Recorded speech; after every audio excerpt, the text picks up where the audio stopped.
Shalom saudara, jumpa lagi dengan saya Hendra Kusuma di program pembelajaran firman Tuhan dan motivasi buat kehidupan kita semuanya. Saya berharap bahwa setiap video-video yang saya bagikan buat kita bisa memberkati dan memberikan kita pencerahan dan pengertian, bahkan pemahaman secara sederhana akan firman Tuhan yang mungkin hari-hari sekarang ini kita belajar dan juga kita belum pahami. Nah, saat ini saudara, saya ingin berbagi tentang persembahan, ya, yang biasa kita sebut dengan buah sulung. Saudara sama Tuhan, kalau kita bicara tentang persembahan, tentu pasti setiap orang punya pemahaman yang berbeda-beda tentang persembahan. Jadi bagi sahabat-sahabatku, buat para hamba Tuhan yang mengajarkan tentang buah sulung, ya silakan, karena memang ada di Alkitab. Namun saya ingin berbagi sedikit mengenai persembahan buah sulung ini menurut konteks dari firman Tuhan itu sendiri juga. Nah, karena dalam perjanjian lama banyak sekali mengutip tentang persembahan buah sulung. Di perjanjian baru mungkin hanya sekian 0, sekian persen mengutip tentang persembahan buah sulung. Nah, tetapi yang paling banyak ditekankan di dalam perjanjian lama. Nah, saya ingin berbagi buat kita semua saudara bahwa dalam perjanjian lama sebagai ucapan syukur. Jadi buah sulung itu sebagai ucapan syukur atas panen yang diperoleh, maka petani Israel pada waktu itu menyerahkan sebagian hasil panennya kepada Tuhan. Nah, pada waktu semula mereka mempersembahkan buah hasil yang pertama, itu dalam Imamat pasal 23 ya, dituliskan di waktu kemudian sering terjadi bahwa yang mereka persembahkan adalah yang kualitatif, yang tentu pasti yang terbaik. Itu dituliskan dalam Imamat pasal 23 ayat 10 sampai ayat yang ke-13. Dan memang hasil-hasil pada waktu itu adalah gandum, buah anggur, buah zaitun, dan juga bulu domba. Nah, itu memang merupakan hasil dari apa yang dikerjakan oleh umat Israel pada waktu itu. Nah, bagian panen yang pertama itu disiapkan untuk kenisa atau untuk para imam. Jadi bagian yang pertama itu memang disiapkan untuk para kenisa atau para imam, semacam pajak, saudara, semacam pajak, terutama pada pesta-pesta panen. Namun persembahan ini bukan merupakan pemberian keseluruhan.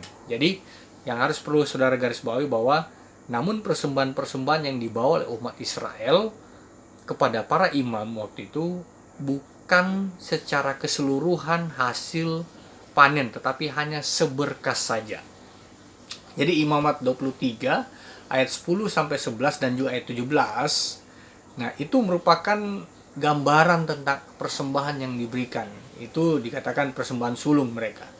Jadi merupakan suatu ungkapan. Jadi kitab Ulangan pun menuliskan bahwa ketika mereka bawa persembahan itu merupakan satu ungkapan untuk memuja Tuhan sebagai pemberi tanah yang subur. Itu menurut kultur orang Israel, budaya Israel, dan juga dalam sistem kebenaran firman Tuhan yang dituliskan dalam kitab Ulangan dan juga kitab Imamat ini, saudara. Nah, dalam bilangan pun juga saudara nanti bisa baca sendiri dalam kitab, karena ini saya bagikan secara sederhana saja. Nanti saudara akan lihat sendiri teksnya dalam Alkitab saudara. Itu dituliskan mengenai peraturan tentang doa. Itu bisa dilihat dalam bilangan pasalnya yang ke-15 ayat 17 sampai 21 dan Imamat 19 ayatnya yang ke-24. Nah, kalau di perjanjian baru saudara hanya diketahui dalam arti kiasan. Ya, jadi kalau dalam perjanjian lama memang secara literal memang umat Israel membawa korban persembahan sulung mereka itu sesuai dengan konteks imamat. Nah, di perjanjian baru hanya diketahui dalam arti kiasan, saudara, dan dikaitkan kepada pribadi Yesus Kristus. Itu di dalam 1 Korintus pasal 15 ayat yang ke-20 dan ayat yang ke-23. Nah, saya coba bacakan saudara di dalam 1 Korintus 15 ayat 20. 1 Korintus 1 Korintus pasalnya yang ke-15 ya, 15 ayat yang ke-20. 1 Korintus pasal 15 ayat yang ke-20 mulai. Ya, saya coba bacakan buat kita semuanya. Tetapi yang benar ialah bahwa Kristus telah dibangkitkan dari antara orang mati sebagai yang sulung dari orang-orang yang telah meninggal. Nah, itu saya garis bawahi saja ungkapan penyanyian baru mengenai kata sulung ini sih. Jadi mengenai yang sulung itu dikaitkan dengan Yesus Kristus. Itu juga dalam Roma pasal 8 ayat 23, dan pada pengikut Kristus juga disebutkan dalam Roma pasal 16 ayat yang kelima. Nah, beberapa gereja memang mengajarkan tentang buah sulung atau ulu hasil pada masa musim panen, saudara. Nah, dalam tradisi-tradisi budaya-budaya lokal pun juga seperti itu, saudara. Di dalam budaya-budaya Jawa ada yang namanya hari raya pesta panen. Itu biasanya undu-undu kalau nggak salah ya. Nah, mereka membawa secara hasil panen mereka, natura mereka, sebagian kecil yang terbaik ke gereja atau dalam sebuah festival atau pesta panen. Nah, biasanya kalau di kampung istri saya itu ada yang di kampung istri saya di daerah Kalimantan Timur ini namanya Meca Undat, pesta panen. Nah, buah sulung atau ulu hasil berbeda dengan persepuluhan. Jadi di mana orang Lewi memungut, Nehemia pasal 10 ayat 37 dan Ibrani pasal 7 ayat 5 dan 6. Jadi ulu hasil atau buah sulung itu berbeda dengan persepuluhan. Karena maka buah sulung orang Israel itu yang menyerahkannya ke imam. Jadi orang Israel menyerahkan ke imam. Tidak ada suku Lewi yang memungut kalau buah sulung. Jadi orang Israel yang datang menyerahkan buah sulung mereka ke imam. Jadi bukan suku Lewi yang memungut kepada orang Israel. Nah, pertanyaannya adalah seberapa banyak buah sulung yang akan diserahkan? Ya kan? Jadi pertanyaan adalah seberapa banyak buah sulung yang akan diserahkan oleh umat kepada para imam pada waktu itu. Nah, ini yang menjadi banyak pertentangan di kalangan gereja-gereja, saudara. Bahkan baru-baru ini kita tahu sangat viral tentang persembahan buah sulung. Itu sangat diperdebatkan. Tapi saudara, saya tidak mau mengusik hal-hal yang diperdebatkan, tapi saya ingin berbagi lewat konteks kebenaran firman Tuhan yang dituliskan di dalam kitab Imamat tadi, dalam Imamat 23 ayat yang ke-10. Nah, saya coba bacakan saudara dalam secara interlinear dalam bahasa Ibraninya, saudara. Nanti saya akan bacakan secara terjemahan teksnya sesuai dengan teks yang dituliskan dalam teks Ibrani ini, saudara. Nah, dikatakan begini dalam Imamat pasal 23 ayat 10 berkata begini, saudara. Dalam teks bahasa Ibrani begini bunyinya. Daber el benei Yisrael ve'amarta alehem ki tafou el haaretz asher ani noten lakem uket sartem et ketsira faha vetem et omer Reshit Ketsirkem El Hakohen. Nah, saudara, kata daber itu berbicara, kamu berbicara. Jadi, artinya kamu berbicara kepada Bani Israel, Benei Israel, Ve Amarta, dan kamu berbicara alehem ki, bahwa kalian akan sampai El Haaretz, ke tanah Asher, di mana aku noten memberikan lakem kepada kalian dan kalian akan menuai. Nah, menuai pada tuaiannya dan kalian akan membawa pada seberkas dari yang pertama tuaian kalian kepada imam, saudara. Jadi saudara sama Tuhan, sangat jelas di sini di atas persembahan itu, saudara, dalam konteks teks aslinya, persembahan buah sulung itu yang diminta adalah seberkas gandum, saudara. bukan keseluruhan dari hasil panen itu sendiri. Jadi sejumlah sedikit saja, saudara. Jadi saudara perhatikan Imamat pasal 23 ayat 10 sampai 11 menjelaskan. Itu seberkas gandum. Itu jadi saking sedikitnya, saudara, seberkas gandum itu sampai para imam itu bisa mengkibas-kibaskan berkas gandum itu. Saudara bayangkan kalau persembahan ulu hasil itu di bawah seluruhnya gandum itu, bagaimana bisa para imam mengkibas-kibaskan? Nah, karena cuma diminta seberkas gandum, maka para imam mengkibas-kibaskan hasil panen itu ketika umat Israel membawa hasil panen itu. Nah, jadi sedikit namun yang terbaik. Jadi dikatakan mereka membawa seberkas, tapi seberkas itu adalah hasil yang terbaik. Jadi sebagai ungkapan atau pengakuan bahwa berkat itu datangnya dari Tuhan. Sebagai ucapan syukur juga sebagai pemberian bagi keluarga imam, saudara. Kalau kebun anggur yang seikat yang terbaik, jadi kalau dia bawa, mungkin dia hasilnya adalah kebun anggur, maka dia akan bawa seikat anggur tapi yang terbaik. Atau dia bawa seikat gandum, tapi seikat gandum itu yang terbaik. Kalau mungkin di Indonesia, mungkin ketika kita punya kebun pisang, nah kita cari dari sekian banyak pisang itu mana yang terbaik. Oh, kita bawa ini pisang yang terbaik, yang bagus, yang tidak ada celahnya. Terus kita bawa. Tapi tidak semuanya hasil panen kita bawa. Nah, cuma seberkas. Jadi hanya satu ikat mungkin pisang kita bawa. Atau puluhan ribu domba yang kita panen, ribuan anak domba yang lahir pada itu. Jadi hanya kita bawa seekor domba. Seekor sebagai tanda, ini loh Tuhan, yang terbaik aku bawa sebagai tanda ucapan syukur saya. Nah, jadi segala penghasilan, misalnya punya ladang anggur, maka diambil hasil pertama atau hasil terbaik. Imamat dalam Imamat 23 ayat 13, saudara. Dari peternakan hasil pertama, lahir anak domba yang cacat, maka bisa diganti dengan anak domba yang kedua, yang terbaik. Maka dari segala penghasilan maksudnya dari ternak, kebun anggur, kebun pisang, kebun gandum, semua jenis atau segala. Semua diserahkan sebagai hasil yang pertama, yang terbaik. Jadi semua jenis penghasilan diambil yang pertama atau yang terbaik, saudara. Jadi bukan semuanya, bukan semua dari hasil panen saudara serahkan. Enggak.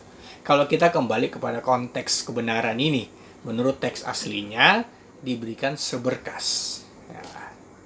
Jadi jika seorang petani menanam hingga panennya 6 bulan mungkin, dan panennya dalam 1 bulan, maka bukan hasil panen seluruhnya yang diambil 1 bulan itu, saudara. Tetapi seberkas dari pertama yang terbaik yang kita panen itu yang dibawa dan diserahkan kepada imam, dan imam mendoakannya sebagai tanda ucapan syukur kepada Tuhan atas hasil yang diberikan oleh Tuhan lewat panen yang terbaik itu sendiri. Jadi baik Imamat, Nehemia, kitab Ibrani, dan kitab Amsal semuanya sama. Tidak berbeda ajarannya, saudara. Hasil pertama dari semua penghasilan bukanlah semua penghasilan. Cukup jelas di sini dijelaskan jika ada hamba Tuhan atau gereja yang menafsirkan berbeda untuk kepentingan tertentu, jelas itu sudah salah. Jika dilihat semua ayat-ayat yang ada dalam Alkitab, saudara, ayat tidak boleh ditafsirkan sesuka hati sendiri, semau sendiri untuk kepentingan sendiri. Itu nggak bisa. Makanya kita perlu melihat dari teks asli apa yang dituliskan oleh firman Tuhan, sehingga kalau kebenaran ini mengajarkan kita tentang konteks bahwa membawa persembahan persembahan buah sulung atau persembahan hulu hasil itu bukan konteksnya, bukan semua, tapi hanya seberkas menurut konteks secara interlinear dalam konteks bahasa aslinya, saudara. Jadi namanya persembahan, jadi biarlah kita menyerahkannya dengan sukarela. Itu kata 2 Korintus ayat 9 sampai 7. Saudara, 2 Korintus 9 ayat 7, saudara. Jadi kalau engkau beri persembahan, berilah dengan sukarela. Jadi kalau saudara bawa persembahan ulu hasil, ya kembali kepada konteksnya. Lihat aja. Jadi saya kasih contoh, saudara. Kalau saudara bawa kayak tadi, umpama saudara punya kebun pisang, tidak semua hasil panen tahun itu saudara bawa langsung ke para imam, bukan, saudara. Saudara lihat pisang yang mana yang terbaik, saudara ambil, saudara bawa sebagai tanda ucapan syukur saudara. Karena Tuhan itu nggak butuh pisang saudara satu kebun saudara, enggak. Tuhan itu hanya melihat hati kita sebagai ungkapan syukur. Ini loh Tuhan, hasil yang terbaik saya bawa. Nah, saya percaya bahwa kalau kita belajar dari konteks yang benar, kita akan lakukan dengan benar. Karena beberapa waktu yang lalu terjadi banyak perdebatan mengenai buah sulung ini saudara. Nah, sampai ada yang sampai mau lapor, apa inilah macam-macam lah, sampai ada perdebatan di sosial media tentang buah sulung. Nah, tapi yang jelas gini, saya nggak mau bicara soal apa yang sudah diperdebatkan oleh para hamba Tuhan dan juga banyak orang di luar sana, tapi saya ingin mengedukasi kita dari konteks kebenaran menurut kitab suci kita dan menurut teks aslinya, sehingga kita menjadi paham. Kalaupun saudara mau lakukan persembahan buah sulung, silakan lakukan, itu juga kebenaran. Tapi saudara, kita ingat bahwa konteks kebenaran ini, ingat firman Tuhan itu bersifat progresif, ya kan? Jadi baik dalam perjanjian lama sampai perjanjian baru, firman itu bersifat progresif. Hanya Tuhan yang tidak pernah berubah. Tapi firman itu progresif, dia akan bergerak terus sampai pada penggenapan segala sesuatunya. Jadi kita tidak bisa hanya berpadan pada satu ayat, tapi semua ayat kita harus itu semuanya berkorelasi dan saling mendukung satu dengan yang lainnya.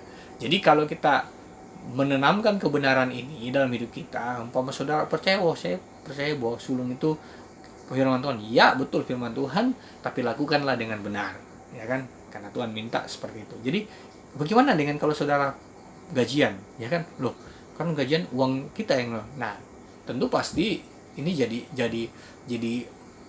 pertanyaan dalam hidup kita. Kenapa pada waktu itu buah sulung tidak bicara uang, ya kan? Kenapa ketika umat Israel membawa bulu asil atau buah sulung, kenapa Tuhan tidak sebutkan uang? Sedangkan pada masa itu kan memang sudah berlaku masalah mata uang kan gitu, atau benda-benda yang lain yang berharga kayak emas. Tapi kenapa Tuhan tidak bicara tentang itu? Kenapa dia bicara tentang hasil panen? Kenapa bicara tentang ulu hasil, tentang hasil-hasil panen mereka atau ternak mereka? Karena memang konteksnya Tuhan meminta pada waktu itu soal hasil panen mereka, bukan soal uang. Jadi kalau bicara soal uang, tentu pasti itu bicara konteks yang berbeda. Nah, jadi saudara bisa menilai sendirilah bagaimana kalau kita kembali kepada firman, kenapa konteks kebenaran dalam kitab Imamat Nehemia ketika bicara tentang ulu hasil atau buah sulung, dia nggak bicara soal uang atau nominal, enggak. Dia bicara tentang hasil panen kita, hasil ternak. Nah, jadi kalau saudara mau bawa ulu hasil, saudara, ya mungkin kalau kita kembali kepada konteks perjanjian lama, ya mungkin saudara kalau tidak pelihara ternak, tidak punya kebun, nah, saudara, apa yang saudara mau bawa sebagai ulu hasil, sebagai hasil panen saudara? Nah, kalau pertanyaannya, kalau gaji saya Pak Pendeta, bagaimana? Apakah saya harus serahkan semuanya? Nah, sekarang kita mau lihat uang yang terbaik yang mana. Kita nggak pernah tahu uang yang terbaik yang mana, karena itu hasil cetakan pabrik saudara, percetakan uang. Tapi yang Tuhan minta adalah ketika engkau memberi, berilah dengan sukarela. Kata kitab Korintus tadi, 1 Korintus tadi kan. Jadi kalau engkau memberi, namanya persembahan itu bersifat sukarela. Jadi bukan lagi bicara soal buah sulung, bukan lagi bicara ulu hasil, tapi memberi dengan sukarela. Sekali lagi saya mau katakan bahwa Tuhan kita itu bukan Tuhan yang mata duitan, bukan Tuhan yang butuh duit. Tapi yang jelas Tuhan lihat sikap hati kita ketika kita membawa korban persembahan kita dalam bentuk apapun saudara. Saudara mau dalam bentuk sayuran, ketika mungkin saudara di desa, saudara bawa dalam bentuk uang, tapi berilah itu dengan sukacita, dengan kerelaan hatimu saudara.